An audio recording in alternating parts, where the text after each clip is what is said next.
Bonjour, aujourd'hui j'aimerais vous parler de crevaison de pneus sur des vélos électriques. Pas très plaisant, c'est pas de savoir si ça va arriver, c'est de savoir quand ça va arriver. Mais ça on le sait pas. Donc on a beau faire attention de garder les pneus à une bonne pression et de regarder sur la route, essayer d'éviter les embûches et ces choses-là qui peuvent crever le pneu, mais ce qui peut arriver va probablement arriver, mais on ne sait pas quand. Donc, il faut être préparé et par expérience personnelle, j'ai vécu une crevaison avec ma conjointe dans les Laurentides au Québec et puis ça a été un petit peu, on pourrait appeler ça un cauchemar. Donc, je vais vous donner mes recommandations personnelles que, après avoir fait des recherches, j'ai trouvé ces petites solutions-là qui m'accompagnent et que ça m'aide à éviter le pire. J'ai 6 solutions à vous présenter. Et elles sont toutes là. On va commencer par la première, qui est la plus simple, en espérant que ça va régler le problème.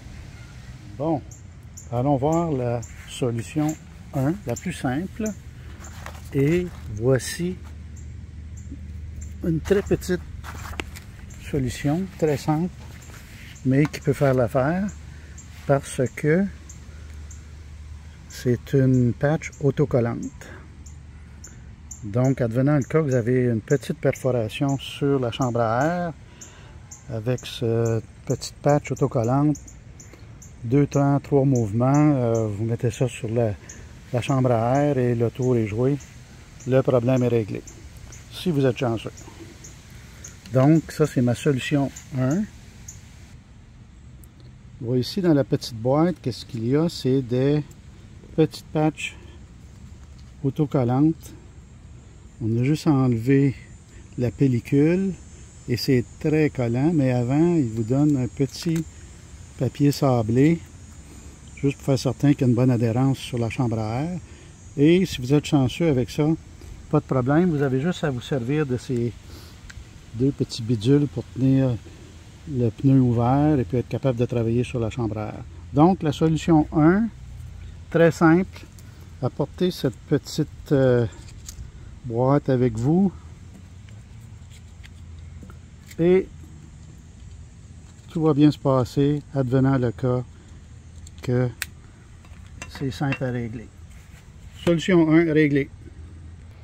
Maintenant allons voir la solution 2, advenant que le cas que la petite patch ne fonctionne pas, c'est pas assez adhérent, qu'on pourrait dire. On va aller voir la solution 2.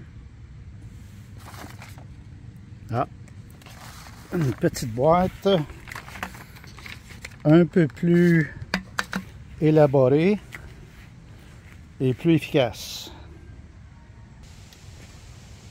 Donc, c'est dans cette boîte-ci qui comprend plusieurs objets tels que nos petits bidules pour écarter le pneu puis sortir la chambre à air, ça c'est correct.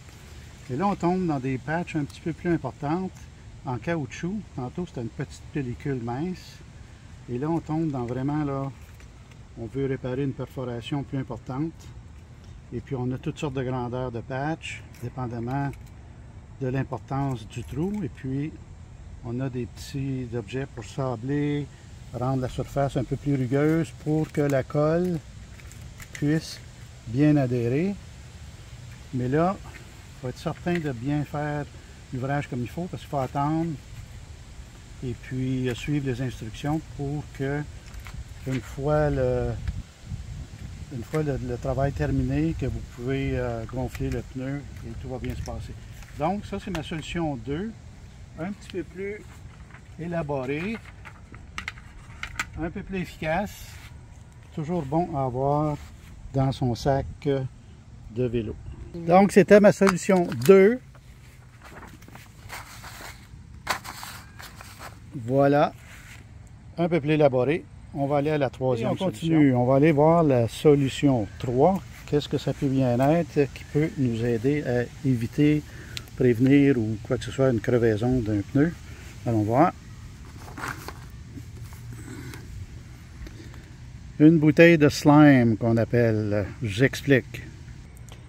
Advenant le cas d'une crevaison, qu'est-ce qu'on peut faire? C'est, vous allez sur le pneu, de toute façon le pneu est dégonflé, et vous allez trouver la valve ici. Vous allez enlever le bouchon, et puis avec le petit bouchon ici, vous allez voir à l'intérieur, il y a une petite pin, qu'on pourrait dire, pour dévisser l'intérieur de la valve. Donc vous enlevez le bouchon,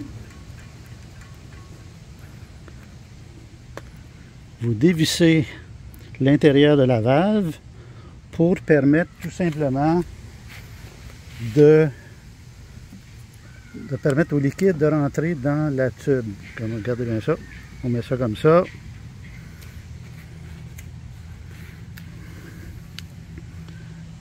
Et là, vous faites certain que le tube est bien inséré dans la valve.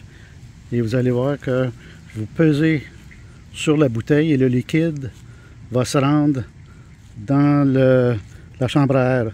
Mais là, la valve n'est pas bien positionnée. Elle devrait être en bas pour permettre à la gravité d'agir. Et là, qu'est-ce que vous faites? Vous remplissez d'une bonne quantité la chambre à air de ce liquide visqueux. Et vous attendez plusieurs minutes, mais en attendant, vous faites tourner la roue. Donc, une fois que vous avez rempli la chambre à air de ce liquide vert slime, vous en mettez une bonne quantité, vous remettez le bouchon, et là, vous faites pivoter la roue pendant quelques minutes pour que le liquide se distribue bien à l'intérieur de la chambre à air. Et vous pouvez aussi vous servir de votre accélérateur si la roue est en arrière. Quoi que ce soit, faites tourner la roue, qui est une bonne distribution. Et après je dirais une minute ou deux, là, vous pouvez arrêter. Et là, vous prenez votre pompe, vous défaites le bouchon, et là, vous avez remis la petite pine de métal à l'intérieur pour être capable de souffler le pneu. Prenez votre petite pompe que vous apportez toujours avec vous dans votre sac de vélo, votre sacoche. Et là, vous allez insérer et souffler, pas complètement, juste quelques livres ou dépendamment où vous êtes, une barre ou deux, dépendamment. Et là, qu'est-ce que ça va créer? Une pression à l'intérieur de la chambre à air. Et là, l'air va vouloir sortir par la perforation.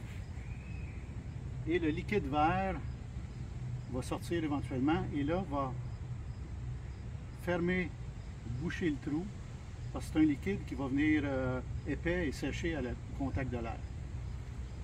Et là, ça peut créer un genre de petit bouchon à l'intérieur et vous attendez quelques minutes, je dirais même 10 minutes. Et lorsque vous voyez que le liquide vert a terminé de sortir, vous allez le voir sur la chambre à air.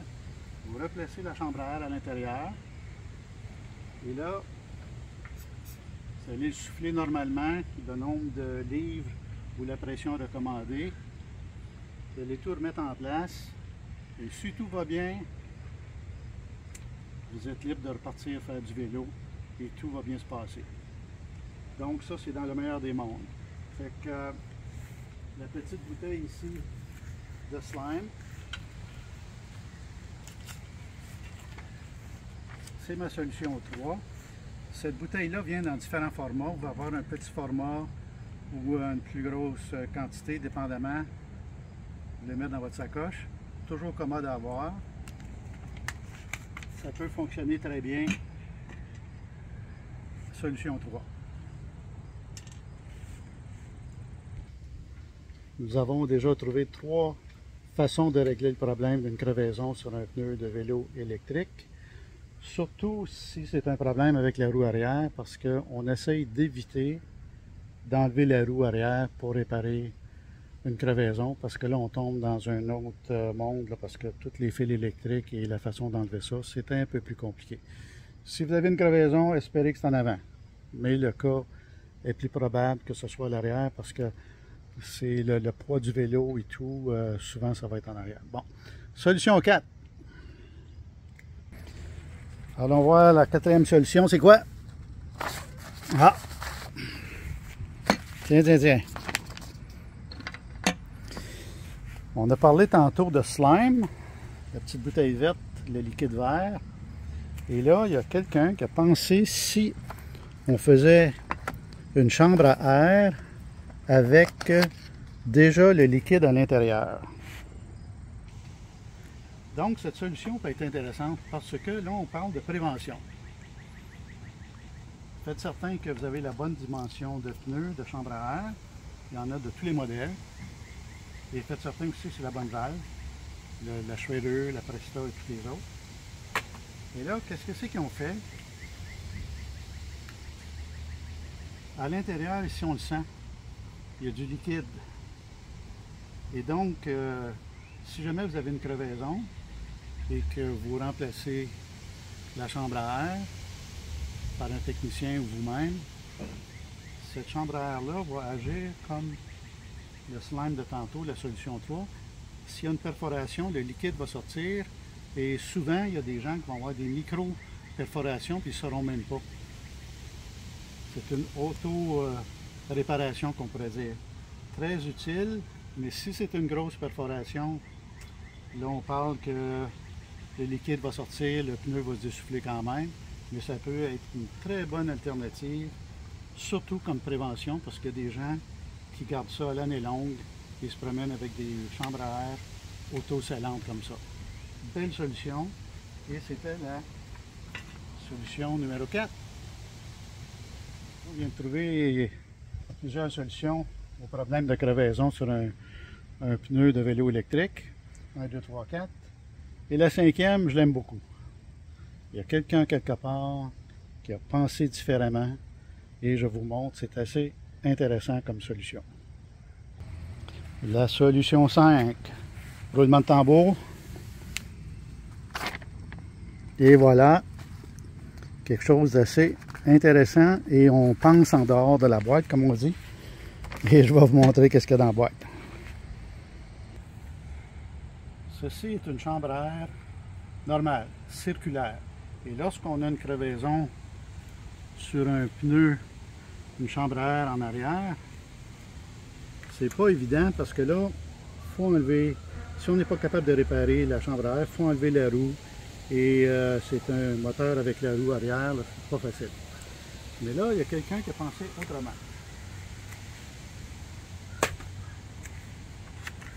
Assez incroyable.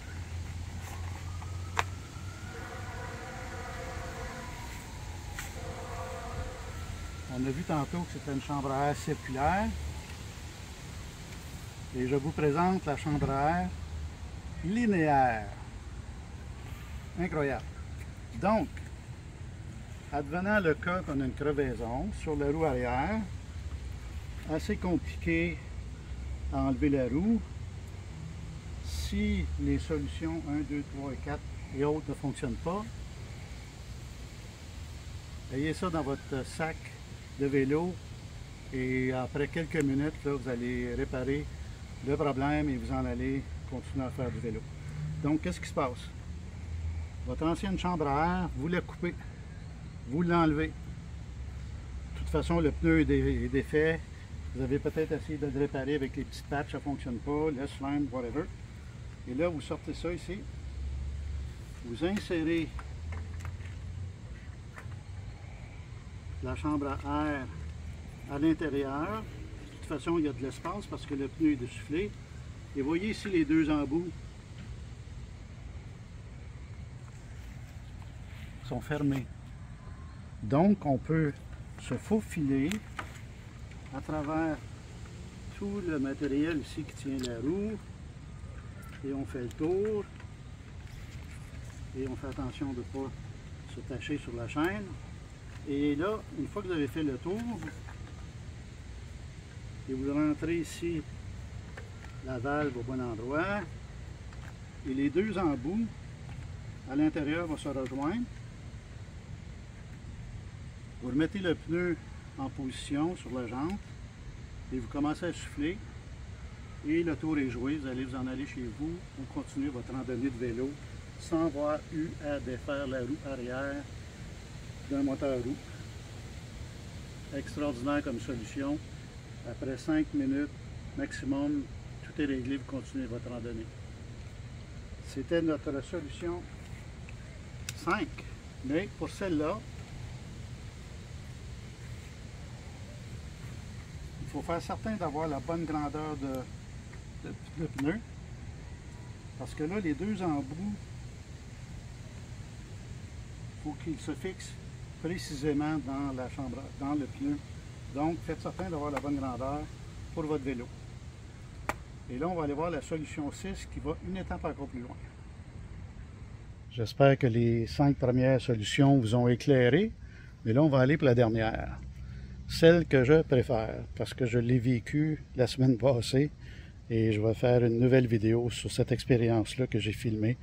Vous allez voir que c'est assez spécial. Dernier roulement de tambour, la solution 6, celle que je préfère.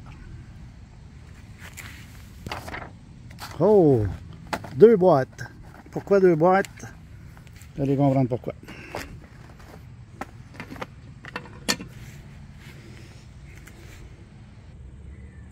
Ok, tantôt on parlait d'une chambre à air linéaire, mais il fallait avoir la dimension exacte pour la roue, parce que les deux embouts se rejoignent précisément comme la grandeur, c'est un 26 pouces, un 27, il faut que ce soit la bonne grandeur. Ici, on va une étape plus loin. J'ai 2 boîtes. Et je vais lire qu'est-ce qu'il y a dessus parce que c'est très intéressant, c'est très commode. Le diamètre, encore on parle de chambre à air linéaire, mais avec un plus. Diamètre de 20 à 29 pouces ou en millimètres de 54 à 75. Donc, cette chambre à air-là va s'adapter à différentes grandeurs. Et l'autre va aller un peu plus loin. Celle-ci va s'adapter de 47 à 57. Et autrement dit,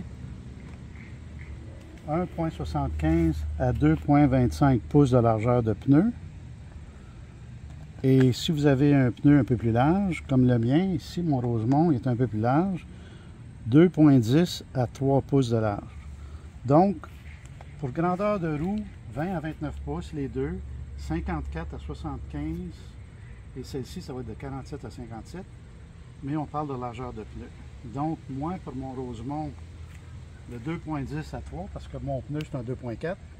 Et si on regarde le Vélec ici, on parle de 24 pouces, mais une largeur de pneu de 1,75. Donc, cette chambre à air-là irait pour celui-là, et l'autre irait pour l'autre, avec des possibilités d'avoir un peu plus grand ou un peu plus petit. Autrement dit, ce sont des chambres à air un peu plus adaptables. Donc, je vous montre. Si on regarde ici, c'est 54 à 75 mm, 20 à 29 pouces, mais la largeur 2,10 à 3 pouces. Donc, vous allez voir ici que la chambre à air est assez large. Et tantôt, je vous ai montré l'embout. Regardez, l'embout ici est vraiment spécifique à une grandeur parce que les deux vont se rejoindre comme ça. Celle-ci est différente. Regardez comment c'est plat. Qu'est-ce qu'on fait? Là, on a enlevé l'ancienne chambre à air, ça ne fonctionne pas. Là, on passe au plan, le final, on enlève tout, on met une chambre à air linéaire. Donc, vous insérez la valve au bon endroit dans la jante, vous déroulez, et là, dépendamment de la grandeur de votre pneu, ils vont se superposer comme ça, plus ou moins dépendamment. Ça va faire une variable.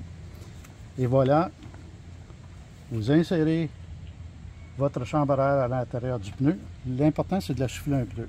Soufflez-la, juste la gonfler légèrement pour qu'elle soit plus maniable. Et vous faites le tour, comme tantôt, passez à travers, vous ne défaites pas la roue du tout. Et vous soufflez à la pression recommandée. Et le tour est joué, vous replacez le pneu, vous positionnez tout et vous continuez votre randonnée. Ça, c'est pour des pneus un peu plus larges. pour mon Rosemont ici, c'est excellent.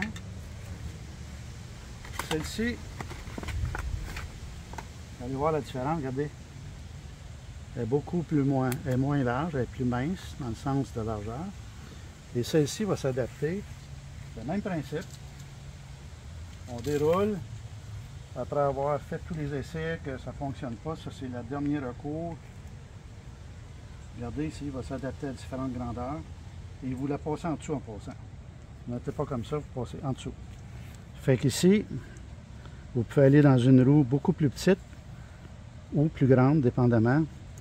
Et autrement dit, vous n'avez pas besoin de la grandeur spécifique en autant que le range, comme on pourrait dire, est bon. Et là, vous insérez dans la valve, quelque part ici, et vous faites le tour, vous faufilez à travers les broches et tout ça.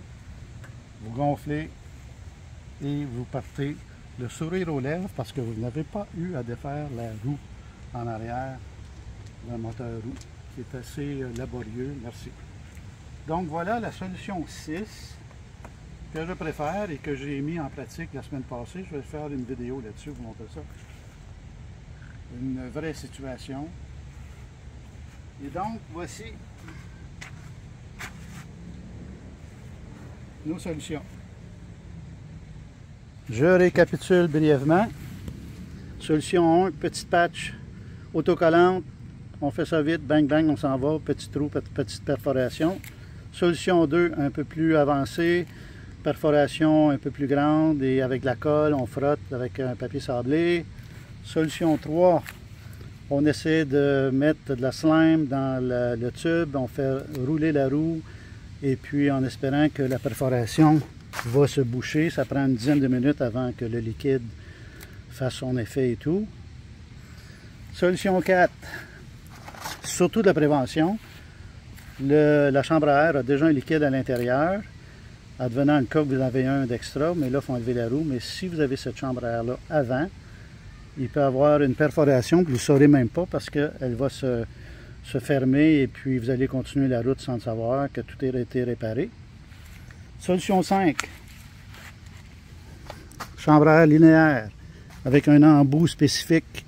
Donc, vous avez besoin de la bonne grandeur pour que la chambre à air va aller sur la roue. La solution 6 que je disais que je préfère parce que celle-ci vous donne le choix d'avoir une chambre à air qui va s'adapter à plusieurs grandeurs. Mais qu'est-ce qui est important, c'est la largeur aussi. Donc, elle vient dans 2 largeurs différentes.